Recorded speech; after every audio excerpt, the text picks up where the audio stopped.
Before anyone in Riverside Park noticed the wind turning colder, before the pigeons scattered across the quiet gravel path, a small voice from a wooden bench asked a question that no child should ever have to ask. "Mommy, if we eat today, will we starve tomorrow?" The question froze Lena Carter in place, her plastic fork hovering above a small white container of cheap noodles she had bought from a gas station down the street. And for a moment the entire world seemed to pause around her. The rustling leaves, the distant sound of traffic, even the cold October air pressing against her skin. But the second question from the smaller girl beside her was the one that broke something deep inside her chest. "And if we go back home, will Daddy hurt you again?" 20 feet away, a man walking along the park path stopped mid-step, because men like him were used to hearing shouting, threats, and gunfire. Not quiet questions whispered by children who were too young to understand the weight of the words they were saying. The park sat on the edge of Brookfield District, a neighborhood that had once been lively and middle class, but now felt tired and forgotten, with faded playground paint peeling from rusted metal bars and benches that creaked whenever someone shifted their weight. Lena had chosen the bench farthest from the road because over the past 10 days she had learned something important.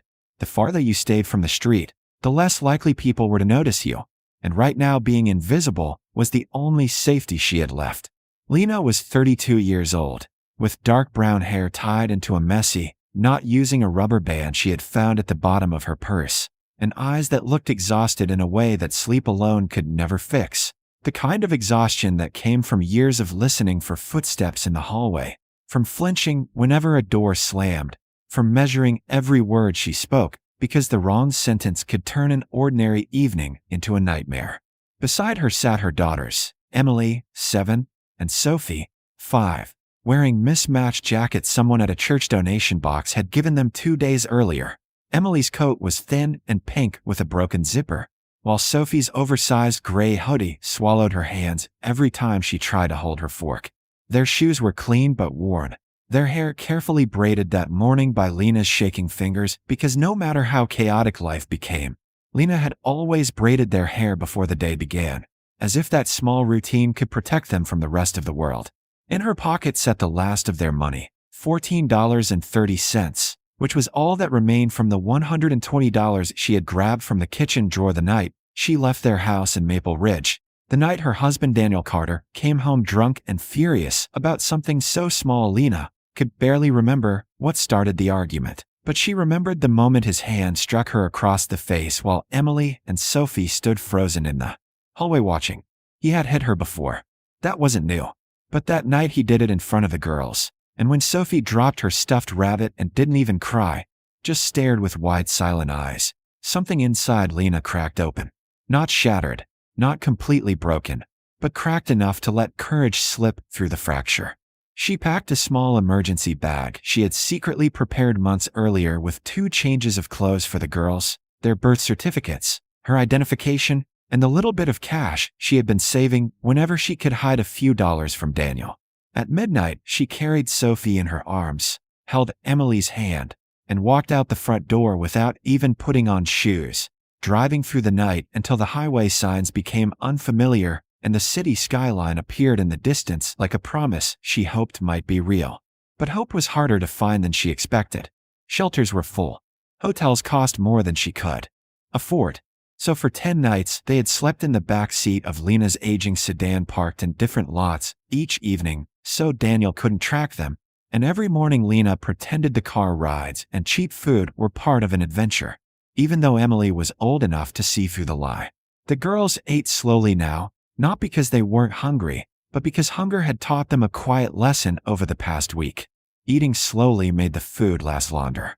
Sophie struggled to push her oversized sleeves back so she could lift another bite of noodles, watching the pigeons wander across the path like tiny gray detectives searching for crumbs, while Emily stared down at the container thoughtfully, pushing the noodles around as if counting them.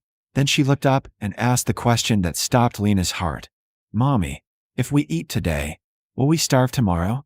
Lena opened her mouth to answer. But before she could find the right words, Sophie asked the second question about going home and whether Daddy would hurt her again, and the simplicity of the way she said it made it worse, because she didn't whisper it like a secret or cry the way children usually did when talking about something scary. She said it the way someone might ask whether it would rain tomorrow, as if violence had already become a normal part of her understanding of the world. Lena pulled both girls close, pressing their heads against her shoulders and breathing slowly so they wouldn't hear the panic rising in her chest. "We're going to be okay," she whispered, though she didn't know if it was true. What she didn't know was that the man who had stopped walking 20 feet away had heard every word.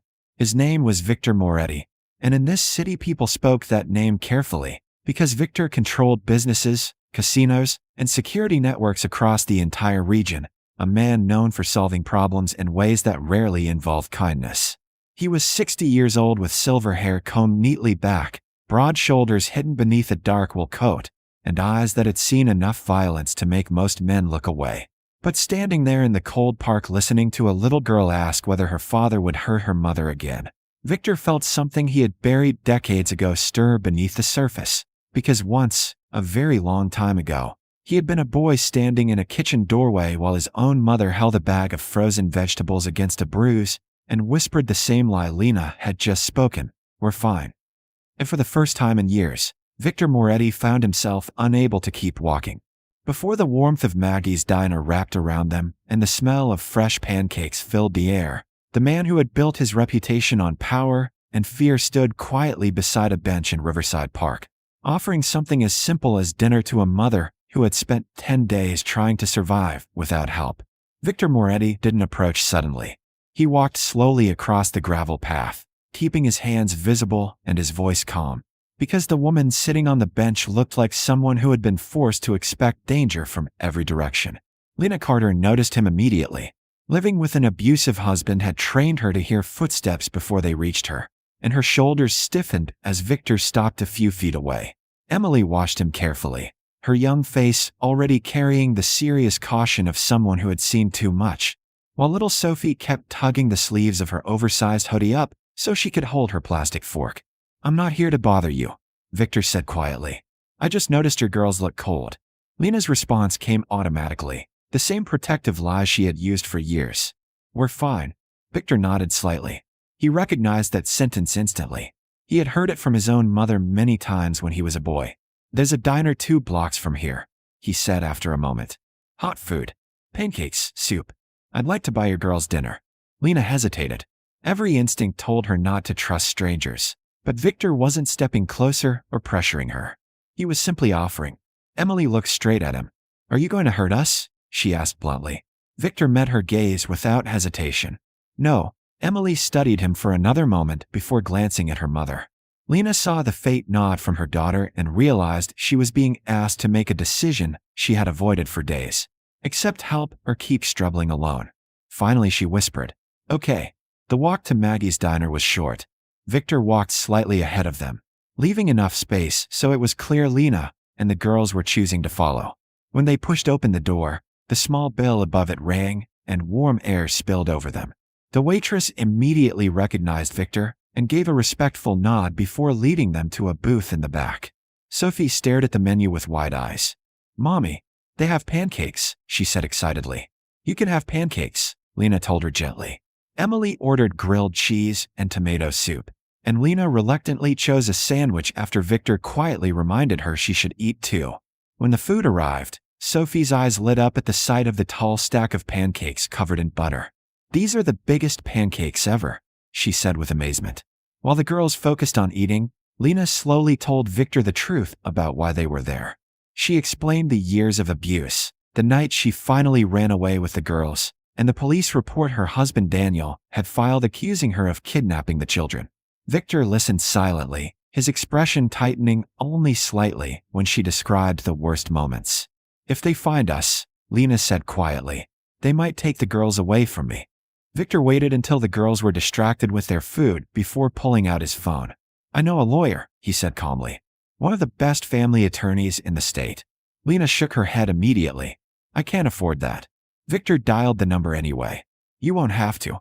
He spoke briefly into the phone, arranging something in a few quiet sentences before ending the call. Lena stared at him. "What did you just do?" she asked. "Someone to stop and help her." He looked back at Lena and the girls eating their dinner. 2 weeks after the night in Riverside Park, The life Lena Carter thought had completely fallen apart slowly began to rebuild in ways she never imagined possible. And it all started with a single phone call made from a diner booth by a man most of the city feared. The lawyer Victor Moretti had contacted, a sharp and experienced family attorney named Angela Whitman, began working immediately the morning after their meeting. She listened carefully as Lena described everything that had happened during her marriage to Daniel Carter. The insults that slowly turned into threats, the threats that became violence, and the years of fear that forced Lena to live as if every moment in her own home could suddenly become dangerous. Angela instructed Lena to write down every detail she could remember. The first time Daniel struck her, the hospital visit she had tried to hide 3 years earlier after falling against the kitchen counter, the bruises Emily had once asked about, and the night Lena finally gathered the courage to take her daughters and leave. Within 48 hours, Angela filed an emergency motion with the court requesting a protective order. Medical records were located, past reports were reviewed, and a school counselor who had once noticed Emily's anxiety agreed to provide a written statement. When a judge reviewed the evidence, the decision came quickly. The court issued a restraining order against Daniel Carter, preventing him from approaching Lena or the girls, and the police report accusing Lena of kidnapping her children was quietly flagged as suspicious once investigators realized the timeline made little sense. For the first time since leaving home, Lena felt the crushing weight of fear lift slightly from her chest. Meanwhile, Victor kept his distance. He didn't visit the hotel room he had arranged, and he didn't call Lena asking for thanks or updates. Instead, he simply made sure things continued moving in the background. The hotel remained paid for. The lawyer stayed in contact, and a local domestic violence support organization Angela recommended began helping Lena apply for emergency, housing assistance, and financial aid. 3 weeks after that first night in the park, Lena and her daughters moved into a small apartment on the west side of the city. It wasn't large, just a living room, a tiny kitchen, and a single bedroom where 2 small beds fit side by side. But to the girls it felt like the biggest home in the world. Volunteers from the support organization delivered a couch, a table with 3 chairs, and bags of groceries. Sophie immediately declared the bedroom her favorite place on earth and asked if she could decorate the wall with colorful stickers. Emily walked straight to the front door, examined the lock carefully, and slowly turned the deadbolt. The soft click echoed through the quiet apartment. "Can we lock it every night?" she asked. Lena nodded gently. "Every night." For the first time in years, Emily smiled without hesitation. Life gradually found a rhythm again. Emily returned to school and began making friends. Sophie filled the refrigerator with drawings held in place by bright magnets someone had donated.